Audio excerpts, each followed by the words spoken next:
السبعة باقي في موكب كنت فيه صاحب العالمين يا ربي بالمصطفى بلغ مقاصدنا واغفر لنا ما مضى يا واسع الكرم اللهم صل وسلم وبارك عليه وعلى آله رب اشرح لي صدري ويسر لي أمري واحلل عقدة من لساني يفقهوا قولي أما بعد. Hadirin hadirat Bapak Ibu jamaah Masjid Darussalam, wabil khusus jamaah sholat subuh dan peserta kuliah subuh. Satu kenikmatan yang sangat-sangat luar biasa Allah anugerahkan kepada kita. Pagi ini kita dalam keadaan sehat walafiat. Afiat, kesehatan dapat dimanfaatkan untuk melaksanakan berbagai ketaatan kepada Allah Subhanahu wa Ta'ala, melaksanakan amaliyah ibadah baik wajib maupun yang sunnah. Mudah-mudahan ketaatan kita, keistiqomahan kita melaksanakan perintah Allah dan Rasulnya, kita mampu melaksanakannya sampai akhir hayat kita. Dan tentu sangat berharap mudah-mudahan akhir hayat kita husnul khatimah, mendapatkan syafaat Rasulullah Muhammad sallallahu alaihi wasallam, mendapatkan balasan surga Allah Subhanahu wa Ta'ala. Para jamaah sekalian, pagi ini yang memberi kultum atas nama pengurus masjid, nanti hari akan depan Bapak Kiai Haji Zamroni Hasan. Kemudian minggu ketiga Bapak Kiai Haji Rahmatullah dari pimpinan Pondok Pesantren Laur Anwar. Kalau Kiai Zamroni itu pimpinan Pondok Pesantren Nurul Yakin. Kemudian minggu terakhir Bapak Ustadz Haji Muhammad Yusuf yang sudah biasa setiap minggu di awal bulan. Nah, pagi ini ya, saya mewakili pengurus. Yang pertama ingin menyampaikan beberapa hal yang berkaitan dengan program masjid.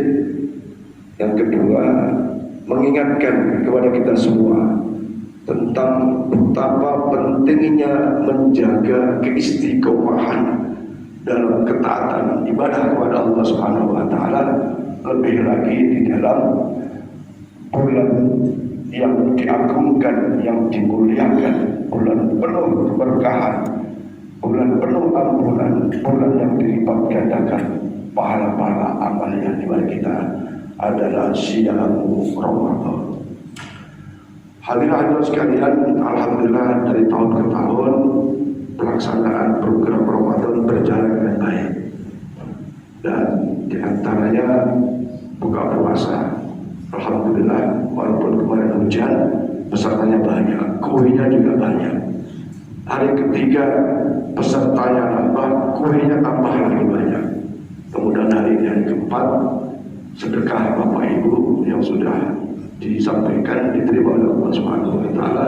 Yang belum, ayo kita berniat, karena fadilah sedekah makanan Ramadan itu sering disampaikan oleh Pak Kohen. Pahalanya sama dengan orang yang berpuasa tanpa mengurangi sedikit pun pahala orang yang berpuasa. Kemudian nanti malam yang ke-15 ada tahajud berjamaah dan buka sahur bersama.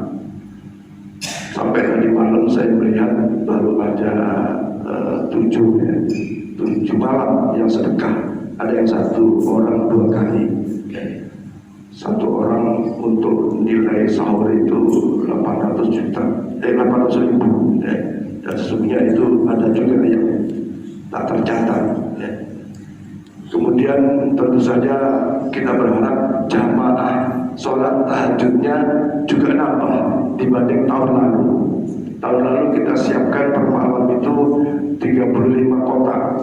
Nah, malam tahun ini kita siapkan 40 kotak dari rumah makan Zakaria, 40 kotak. Mudah-mudahan jamaahnya setidaknya ya kalau kurang sedikit lah 39 misalnya kan, jangan sampai yang datang cuma 25 nanti. Ya kalau masih kotaknya saya gampang dibawanya, tidak apa-apa dibawa rumah, tidak apa-apa. Namun sudah diniati oleh bapak-bapak yang bersedekah itu adalah untuk makan, soalnya juga luar biasa fadilah pahalanya. Kemudian setelah Ramadan tentu masih dilanjutkan penyempurnaan bangunan masjid kita sebagai yang telah disampaikan Pak Haji Rudi. Nanti akan kita bangun pagarnya, akan kita keramik halamannya, dan penyempurnaan dari bangunan TPA. Alhamdulillah kemarin itu juga ada sedekah yang masuk 10 juta ya, dari warga komplek Desa Bandara. Jazakillah jazakumullah khairan katsiran. Ada sedekah mau masuk tapi ternyata nipu. Di cross check sama melalui Pak Asep dan Pak Haji Rudi, ternyata menipu mau sedekah Masjid Babur Salam lewat Facebook, ternyata menipu. Ya, Pak Haji Rudi kan biasa tuh mengintai atau mendeteksi apa yang maksudnya gitu. Hati-hati kalau ada info-info dekat medsos, maka insya Allah alhamdulillah mungkin masjid lain sudah ada ketipu tuh, karena triknya begitu canggih, seakan-akan sudah ada bukti transfer gitu kan, padahal nomornya itu tidak benar, dan model-model kertas kayak gitu bisa dibuat ya. Kata Pak Suki, anggota kita itu harus face to face ya, kalau memang sekitar kita boleh face to face, tapi kalau ini kenapa asetnya Pak dari Madinah itu menawarkan untuk imam sholat tarawih, karena kegiatan masjid kita sudah bersifat internasional. 3.000 lebih yang mendownload kegiatan kita, termasuk bulan subuh nih ya, karena dia jatuh, maka hati-hati di bulan subuh nih, jangan sampai artinya ya seperti saya misalnya kan berupaya untuk dalil-dalil yang dikemukakan itu ya kita harus ketahui dari sumber-sumber kitabnya atau hadis hadisnya. Jadi masjid kita walaupun di komplek Desa Bandara yang buntu kan ini kan, tapi kegiatan kita sudah direspon ribuan dari seluruh dunia ya, karena memang kalau sudah internet ya atau Google itu ya sudah meluas. Nah, cuman bulan Ramadan ada yang nyumbang, tapi nyumbangnya ternyata penipu. Alhamdulillah kita terhindar dari hal seperti itu. Para jamaah sekalian, mari kita momentum Ramadan. Kalau Pak Haji Rudi kemarin kultum, sesungguhnya orang yang beriman itu mampu melaksanakan apapun perintah Allah. Karena tidak mungkin Allah memerintahkan kepada hambanya yang hambanya tidak mampu melaksanakan, mungkin. Allah berfirman, la yukallifullahu nafsan illa wus'aha, laha ma kasabat wa 'alaiha ma. Pasti pasti mampu. Puasa kalau benar-benar beriman pasti bisa. Jangankan puasa, kalau benar-benar beriman, sedekah banyak itu pasti ringan. Apalagi sedekah dalam artian jasadiah, badan kita. Kalau Pak Maharani tadi malam, kalaulah orang itu tahu fadilahnya ibadah, seakan memilih jadi presiden, lebih baik memilih sholat 2 rakaat. Itu betul. Coba Bapak Ibu di rumah baca surat At-Takasur. Kalla sawfa ta'lamuna ilmal yaqin, la tarawunnal jahim, thumma la tarawunnaha 'ainal yaqin. Itu di dalam kitab tafsir disebutkan. Pada saat sakaratul maut, satu sisi, yang kedua pada saat dia di alam kubur. Di alam kubur itu hidup belum, roh kita belum hidup, jasadnya yang mati, rohnya hidup. Disitulah banyak penyesalan. Manusia pada umumnya adalah alhaakumut takasur, berlomba-lomba ingin punya harta yang banyak, berlomba-lomba ingin punya kedudukan yang tinggi. Ada orang Indonesia jabatannya 30 jabatan, gajinya berapa? Miliaran bu satu bulan. Kita di sini, bukan sih maksudnya, punya gaji 10 juta aja rasanya sudah happy banget. Ya, kata Pak Kohen 7 juta aja hidup di Pontianak tuh sudah kipas-kipas. Itu kalau hatinya qanaah. Tapi kalau hatinya serakah, wah ya 10 juta nggak ada apa-apanya. Makan sebentar aja bisa habis nggak sampai sebulan. Nah, pada dasarnya kita ingin berlomba-lomba itu mencari harta yang banyak. Boleh nggak? Boleh. Karena orang beriman itu harus kaya. Dengan kaya bisa sedekah, bisa pergi umroh, bisa pergi haji. Walaupun nyatanya tidak semua orang mukmin itu kaya, tapi sedekah boleh, sedekah senyum boleh, ya boleh. Sedekah senyum boleh, sedekah fisik boleh, gotong royong untuk lingkungan masyarakat, untuk faso tetangga. Nih kalau ada orang meninggal kita gotong royong tuh, tidak disuruh tapi datang tuh, bikin peti mati, bikin ini, bikin itu sedekah daripada jasad kita. Ada lagi sedekah yang meliputi seluruh tubuhnya. Apa itu? Sholat duha. Orang miskin, orang nggak mampu, kepengen umroh, kepengen haji, gampang. Apa caranya? Sholat subuh, ikut jamaah sholat subuh, sampai sholat subuh 2 rakaat itu pahalanya seperti haji dan umroh. Kalau ibu bapak ingin numpuk harta yang belum terlihat saat ini, qobliyah subuh. Raka'atul fajri khairum minad dunya wa ma fiha. 2 rakaat qobliyah subuh itu atau salat fajar itu lebih baik daripada dunia dan isinya. Kalau orang kaya Indonesia hartanya 100 triliun tidak seberapa bu. Pabrik itu ada yang ribuan triliun nilainya, tapi pahala khairum minad dunya wa lebih baik dari dunia dan isinya berapa tak terhingga. Cuman pertanyaannya adalah ini tantangan. Maka Allah berfirman, fala ta'lamu nafsum ma ukhfiya lahum min qurrati a'yunin jazaa'an bima kanu ya'malun. Sekarang masih dirahasiakan. Nanti pada sakaratul maut, pada saat ada di dalam alam barzah, di situ terjadi penyesalan. Mampu kok saya qobliyah subuh setiap subuh mampu nggak bu? Mampu. Cuma keimanan meyakini kebenaran firman Allah, meyakini kebenaran sunnah Rasul kadang-kadang tergoda oleh diri kita sendiri. Betul nggak bu? Tergoda. Apa godaannya? Ngantuk. Kalau saat itu dia sadar pahalanya lebih besar, khairum minad dunya, dia bergegas. Bukan cuma Ramadan. Lalu Ramadan aja, ya maaf deh, sekali lagi maaf masing-masing. Ada juga Ramadan puasa tapi tidak sholat. Ada ya banyak. Ada Ramadan subuh nonton TV. Ada nggak? Juga ada. Alhamdulillah saya dan kita semua diberi kekuatan. Kenapa? Orang iman tidak mungkin tidak kuat, pasti kuat, cuma tak mampu mengendalikan daripada godaan dirinya sendiri. Kalau bulan puasa kan wahulikoti syayati, diikat itu semua setan-setan, diikat.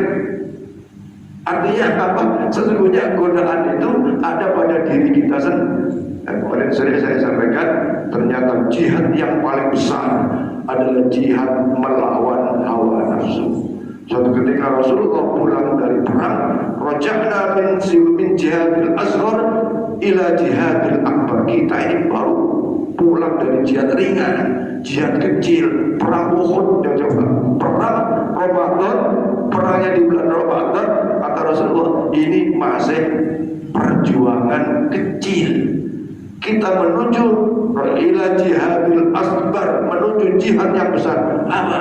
Jihadun nafsi, melawan hawa nafsu. Hadirin hadirat sekalian, puasa ini, ya ini saya cuplik saja. Kalau kata Pak Haji Rudi, kita puasa ini udah puluhan tahun. Ada yang mulai dari umur 10, umur 7 sampai kalau saya sudah umur 60 lebih, insya Allah puasa saya sudah mungkin 56, 57 tahun untuk puasa. Ada yang sudah 70 tahun puasa. Mampukah kita mendalami hakikat puasa? Nah ini yang kadang-kadang tuh hakikatnya agak ditinggal. Kita lebih kepada, bukan nggak boleh ya Bu ya, Pak, lebih kepada fikihnya, kepada syariatnya, yang puasa wajib, nggak boleh makan, nggak boleh minum, itu syariat. Tapi puasa hakikat itu bisa nggak kita? Di sini yang kelemahan saya, kelemahan kita, dan itu memang sangat berat. Sangat berat sampai Rasulullah bersabda, kam min shaimin laisa lahu min syaimil ju'al. Banyak orang puasa yang cuma dapat lapar dan dahaga saja, tak mampu menangkap hikmah di balik perintah siyam Ramadan. Nah, orang iman tidak mungkin nggak ada yang bisa, pasti ada yang bisa. Maka sesungguhnya hakikat puasa itu secara sebagian kecilnya Allah berkehendak supaya kita sebagai hamba ini lebih dekat kepada Allah Subhanahu wa Ta'ala. Apa dalilnya puasa supaya lebih dekat hamba kepada Allah?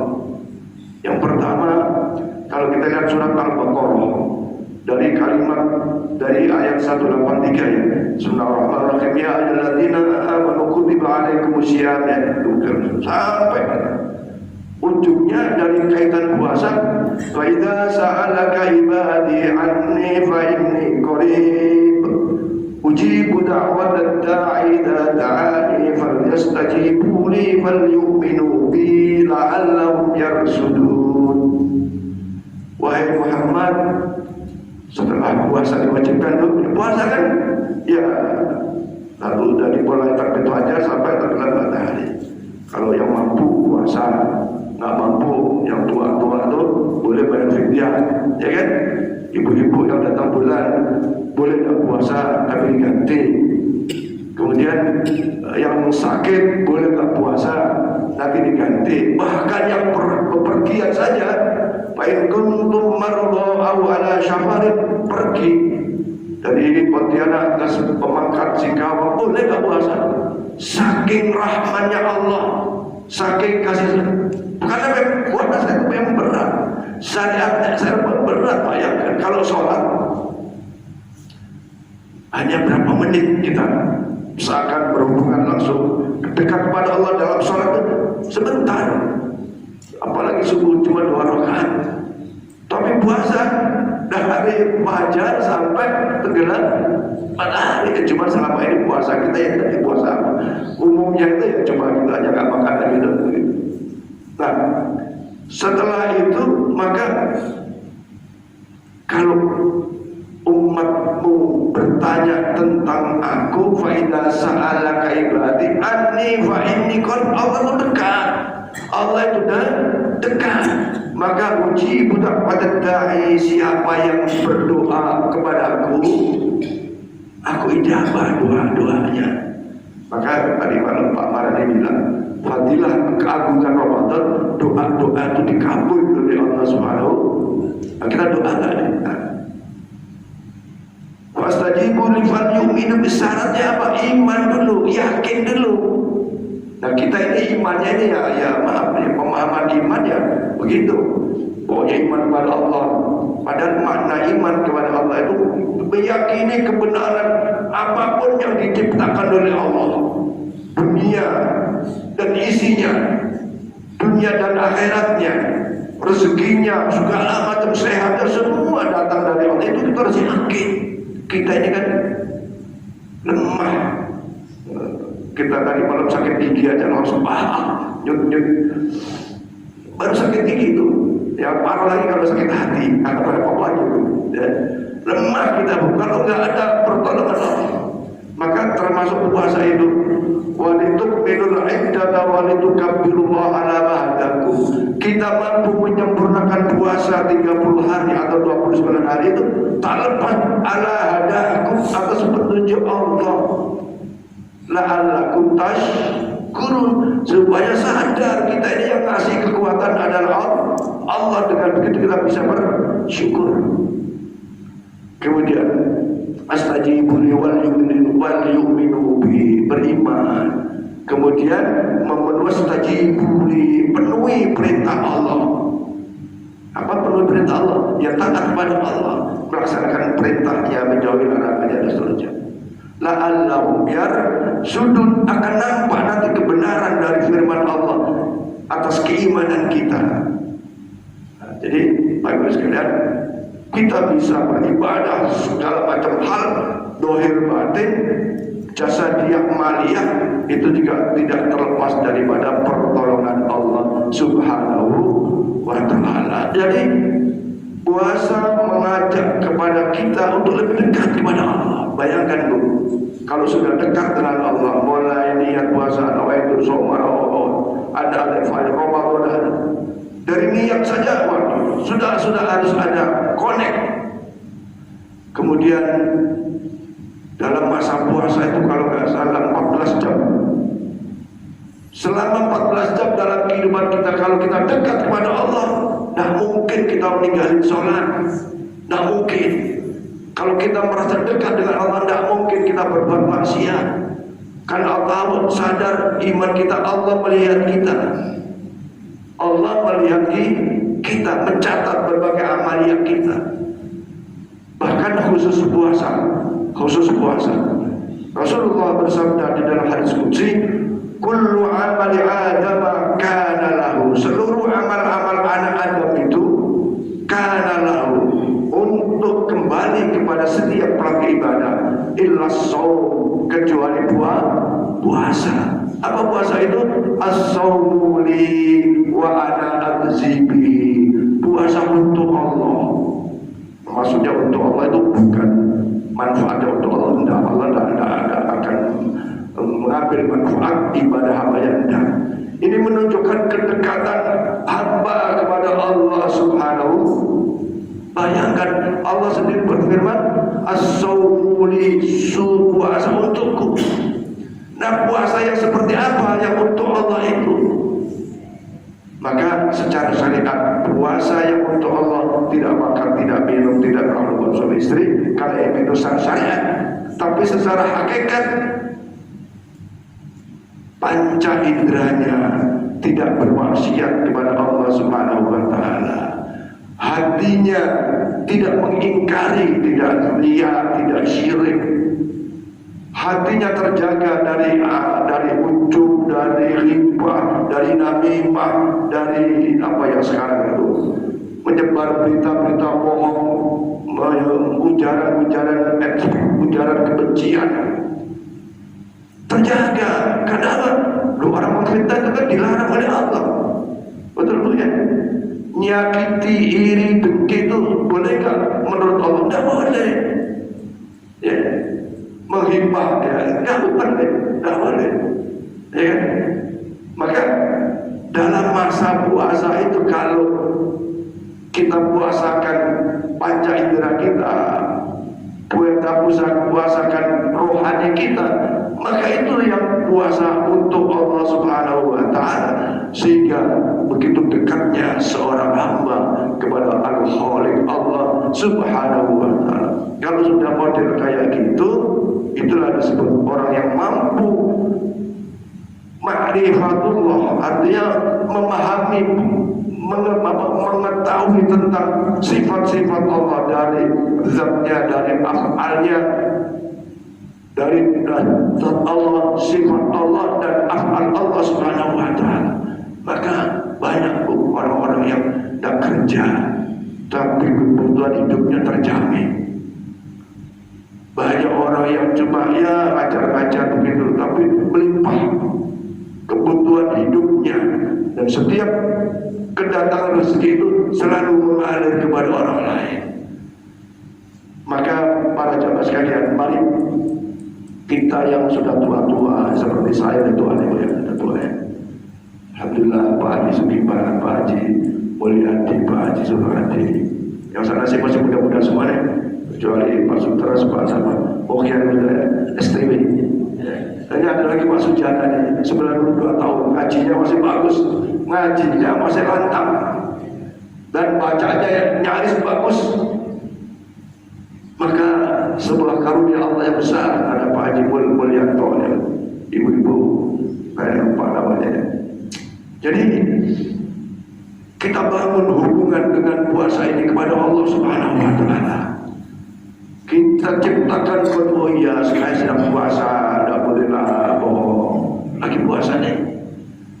Sholat aja yang hanya beberapa menit kita untuk menuju sholat khusyuk, nggak boleh berpikir tentang yang lain kecuali kepada Allah Subhanahu wa Ta'ala. Itu pun sulitnya kita ampun, sulitnya kita ampun. Kadang-kadang sang imam pun lagi imami kebayang habis ini apa ya ayatnya, saking terlalu khawatir kelupaan.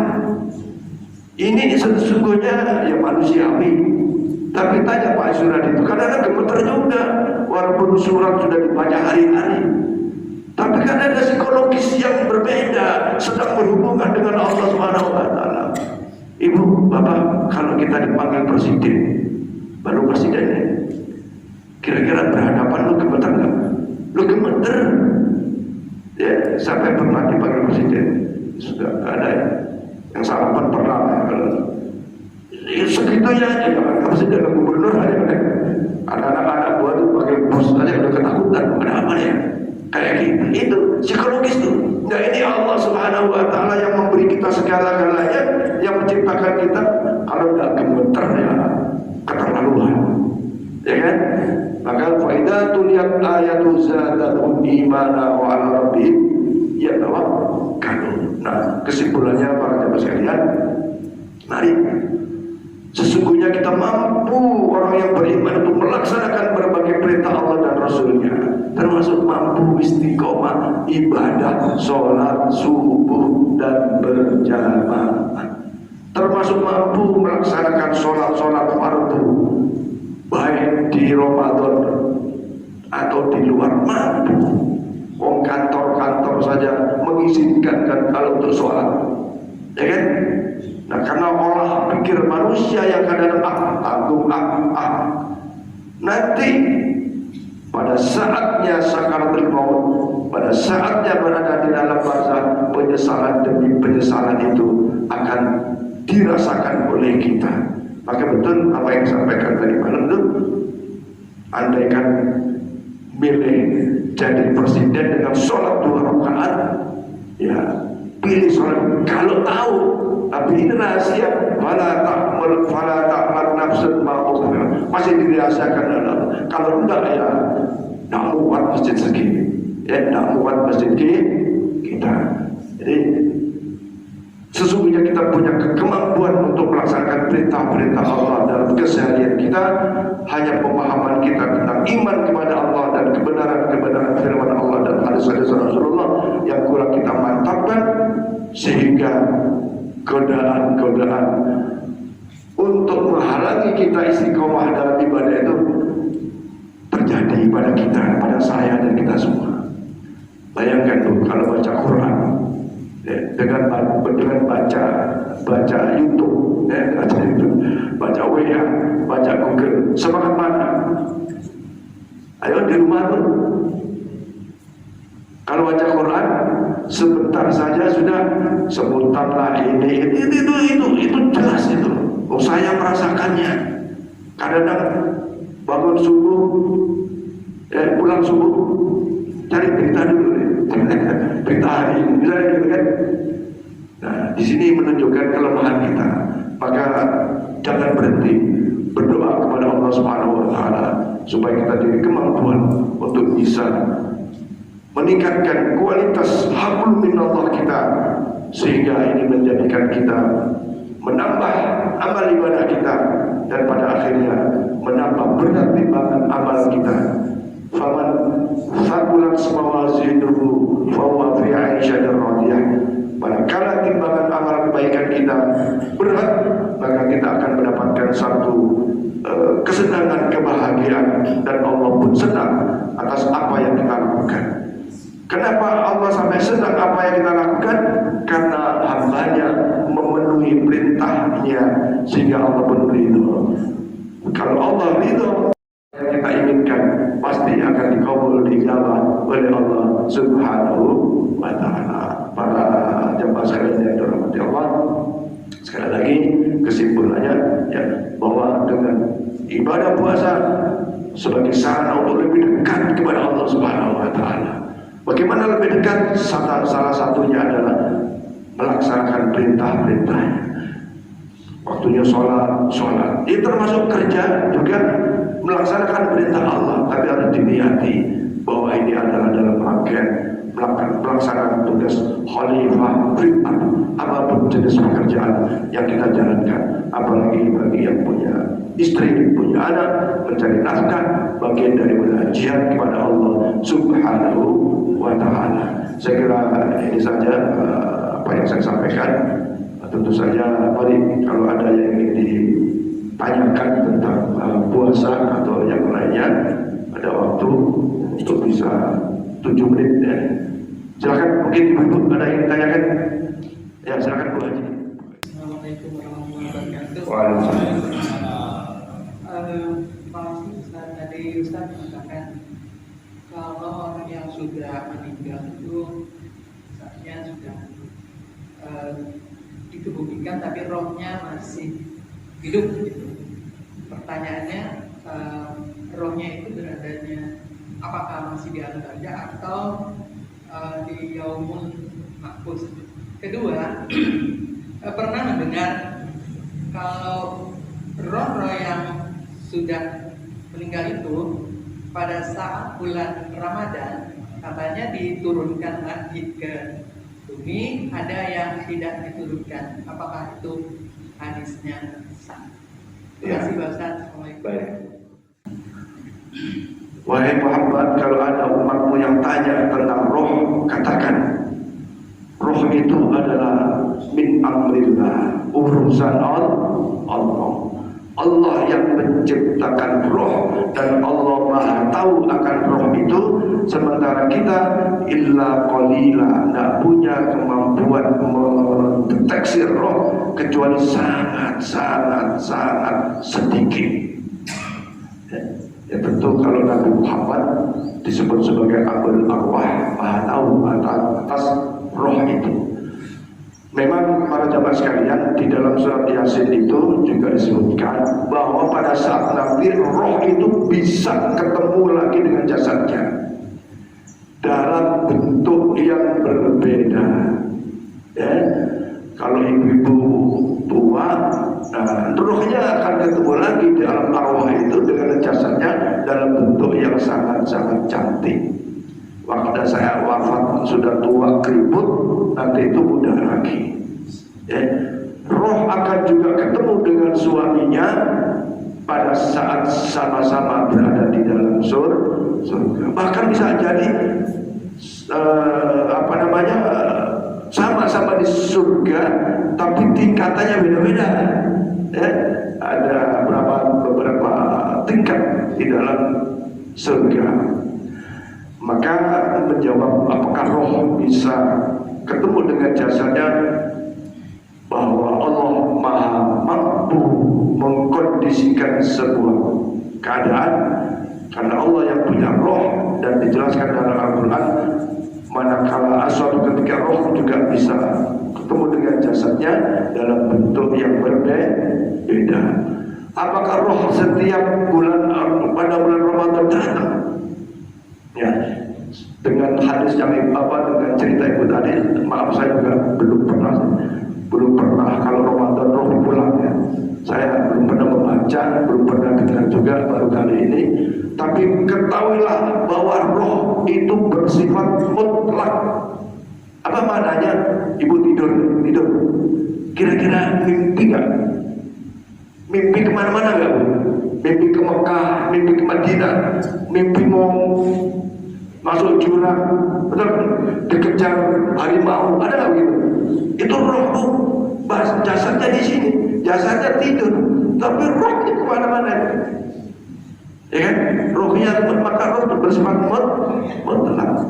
Dan roh sekali lagi dapat berkomunikasi dengan roh yang di alam barzah dengan roh yang ada di alam dunia. Banyak itu para wali-waliullah itu tahu, bisa komunikasi.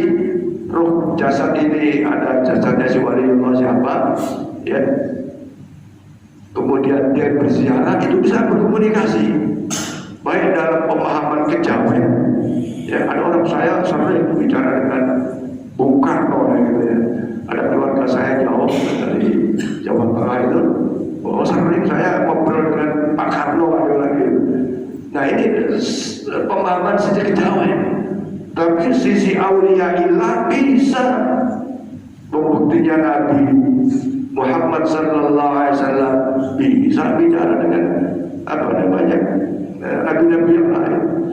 Bahkan ketika Nabi Musa alaihissalam berhenti di sebuah makam karena Nabi Musa dengar apa yang terjadi di dalam kuburan itu, ya Allah, Nabi Musa katakan kepada ya Allah, kasih tahu apa yang terjadi di dalam kubur ini. Izinkan saya berkomunikasi dengan roh yang ada di dalam kubur. Begitu Allah izinkan Nabi Musa berhubungan dengan roh yang ada di dalam kubur itu. Kenapa kamu disiksa terus menerus selama 17 tahun?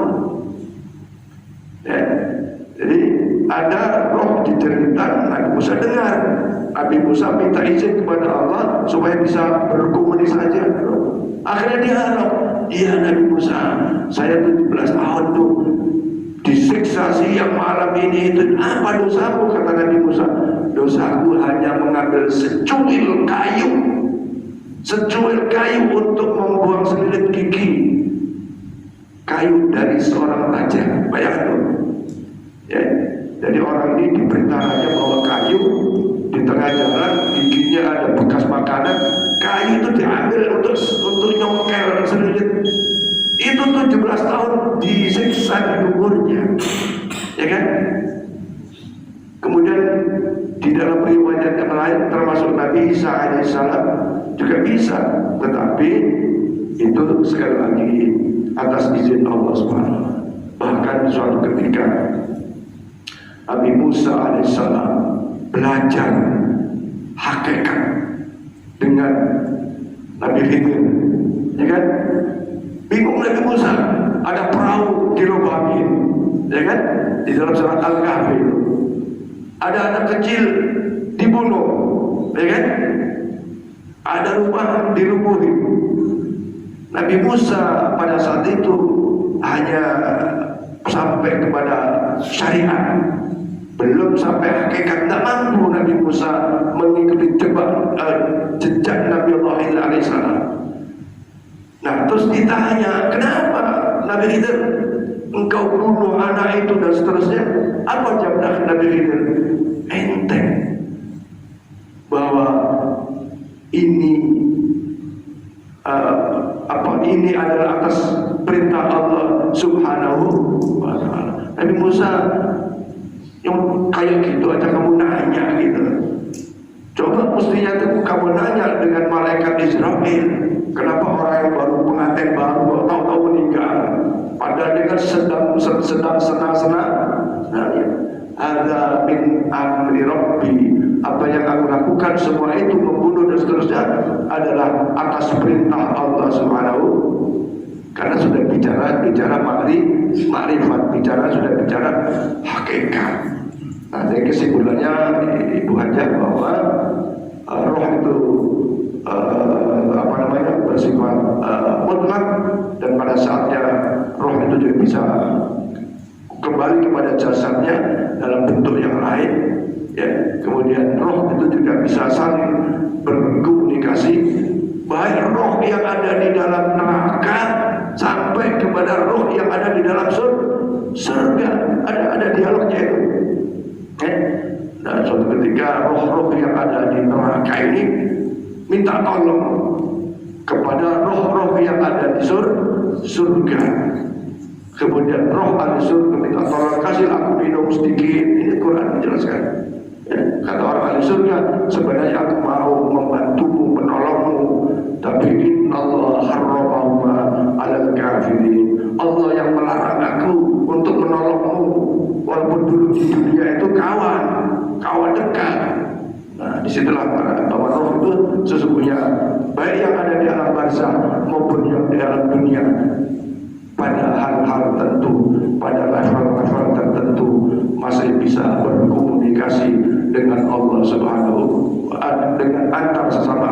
Terakhir Imam Bukhari ahli hadis, setiap mau mengatakan ini hadis sahih Bukhari, beliau bermunajat dan selalu berkomunikasi dengan Rasulullah Muhammad sallallahu alaihi wasallam agar dia yakin hadisnya itu hadis sahih.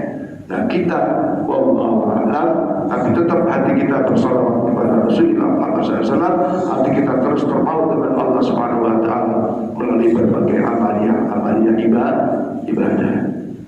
Saya kira itu ya Bu Haji ya. Jadi doakan terus sama suaminya, doakan terus sama keluarga yang meninggal. Mungkin satu lagi dari bapak-bapak barangkali.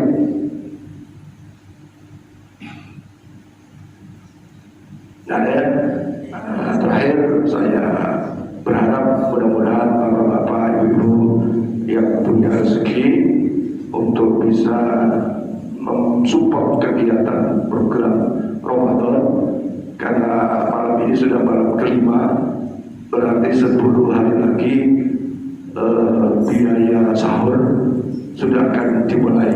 Ya. Maka yang belum ya, bisa jadi patungan. Saya misalnya 400.000, yang 400.000 siapa? Atau Pak Bari niat ini 100.000 untuk sahur, boleh? Walaupun tidak harus 800. Siapa namanya sedekah? Pak Haji Nudi sering bilang, wah sedekah itu terserah. Bisa alhamdulillah, nggak bisa yang sedekahi. Nah gitu ya. Jangan wah ini apa lagi, wah ini tidak seperti itu. Dan alhamdulillah yang terbukti, saking mungkin Abdus Salam ini saking kaya gimana, karena berita-beritanya masuk di YouTube, ada penipu yang menipu Masjid Abdus Salam. Kalau nggak ada nggak mungkin, penipu itu nggak mungkin, kadang-kadang beranggapan itu nggak mungkin. Boleh kalau mungkin itu paling sekali, tapi alhamdulillah terdeteksi daripada niat-niat jahat. Jadi mudah-mudahan bapak-bapak ibu yang ada rezeki boleh jadi niat untuk membantu kegiatan sahur, dan saya yakin seperti tahun-tahun lalu pasti amalia Ramadan akan dana-dananya akan tersisa, dan sisa dana Ramadan akan kembali ke Masjid Babus Salam. Wallahu a'lam bishawab. Al-Fatihah. A'udzu billahi minasyaitonir rajim. Bismillahirrahmanirrahim. Iyyaka na'budu wa iyyaka nasta'in. Shiratal mustaqim. Shiratal ladzina an'amta 'alaihim ghairil maghdubi 'alaihim waladdallin. Bismillahirrahmanirrahim. Alhamdulillahi wa sallallahu ala sayyidina Muhammad wa ala ali sayyidina Muhammad abdika wa nabiyyika wa rasulika nabiyil ummi wa ala alihi wa sahbihi wa sallam. Allahumma ighfir lana dhunubana wa li walidayna warhamhum kama rabbawna shighran wa li abaina wa li ummahatina wa jaddatina wa jaddatina wa li mu'allimina wa ustadina qarabatina wa li ashabina wa li jami'il muslimina wal muslimat wal mu'minin wa al-ahya'i minhum wal amwat. Allahumma rabbana zidna 'ilman nafi'an wa 'amalan mutaqabbala wa rizqan wasi'an mubarakan halalan thayyiban. Allahumma ij'al umurana umur ad-dunya wal akhirah. Allahumma ij'al umurana ma'ar rahati fi qulubina wa ajsadina ma'as salamah wal afiyah wa hasil maqasidana wa qadi jami'a hajatina. Kabulkan hajat-hajat seluruh jamaah Masjid Abdus Salam ya Allah. Kabulkan hajat-hajat seluruh jamaah Masjid Abdus Salam ya Allah. Hajat dunia wa hajat al-akhirah bi rahmatika ya arhamar rahimin, bi haqqi sayyidina Muhammad sallallahu alaihi wasallam wa bi barakati syahr Ramadan wa bi barakati salat subuh wa bi barakati برحمتك يا ارحم الراحمين. اللهم بارك الفرقان ومنزل القران بالحكمه والبيان. بارك اللهم لنا في شهر رمضان، بارك اللهم لنا في شهر رمضان، بارك اللهم في شهر رمضان. ربنا تقبل منا إنك أنت السميع العليم وتب علينا إنك أنت التواب الرحيم. اللهم بحق الفاتحة وبشر الفاتحة وبجاه الفاتحة وبكرامة الفاتحة وبنور الفاتحة وبمعجزة الفاتحة وبشفاعة الفاتحة يا فاتح الكاس والغضب يا من لعبد يغفر ويرحم. ثبتنا بالإيمان، ثبتنا بالتوحيد، ثبتنا بالمعرفة من دار الدنيا إلى دار الآخرة. دعوة سبحانك اللهم وتحياتهم فيها سلام وآخر دعواهم أن الحمد لله رب العالمين. Lebih kurangnya mohon maaf, kemudian kita semua panjang umur dan barokah. Da'wah ya subhanahu wa ta'ala. Wassalamualaikum warahmatullahi wabarakatuh. Sallallahu ala Muhammad sallallahu alaihi wasallam. Sallallahu ala Muhammad sallallahu alaihi wasallam. Sallallahu ala Muhammad sallallahu alaihi wasallam. Sallallahu ala Muhammad sallallahu alaihi wasallam. Sallallahu ala Muhammad sallallahu alaihi wasallam. Sallallahu ala Muhammad sallallahu alaihi wasallam. Sallallahu ala Muhammad ya Rabbi salli alaihi wasallam. Taqabbalallahu minkum billah minkum taqabbal ya karim.